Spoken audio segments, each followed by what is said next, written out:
Labdien, es esmu neiroķirurgs doktors Raimonds Miķjanskis, un šodien mēs parunāsim par to, kas ir endoskopiskās mugurkaula operācijas un endoskopiskās diska trūča operācijas. Mūsdienās mēs arvien vairāk runājam par minimāli invazīvām operācijām, un daudzas operācijas, kuru veikšanai bija nepieciešami ļoti lieli, pat vairākus desmitus centimetru gari griezieni, un tas radīja lielu apkārt esošu audu traumu. Šodien šāda veida operācijas daudzas var izdarīt caur ļoti maziem, līdz centimetru gariem griezieniem, vai pat atsevišķas operācijas caur adatas dūrienu. Šajā ziņā ļoti strauji ir attīstījusies, piemēram, asinsvadu ķirurģija, sirds ķirurģija un vispārējā ķirurģija.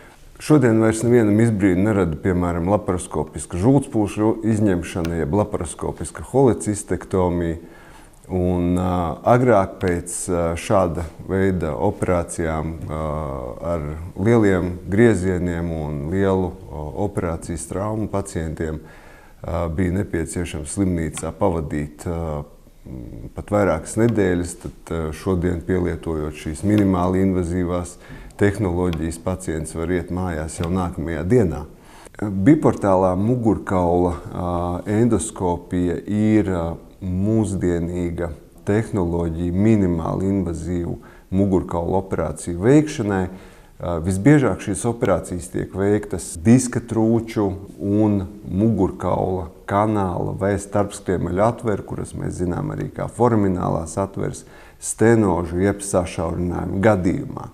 Kādas tad ir mugurkaula endoskopisko operāciju priekšrocības?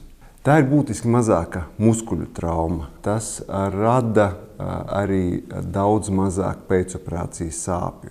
Endoskopiskajām operācijām arī ir mazāks asinszudums. Endoskopiskām operācijām ir būtiski mazāks infekcijas risks. Endoskopiskas operācijas rada mazāk rētas. Un šie visi apstākļi kopumā sekmē ātrāku pacienta atveseļošanos.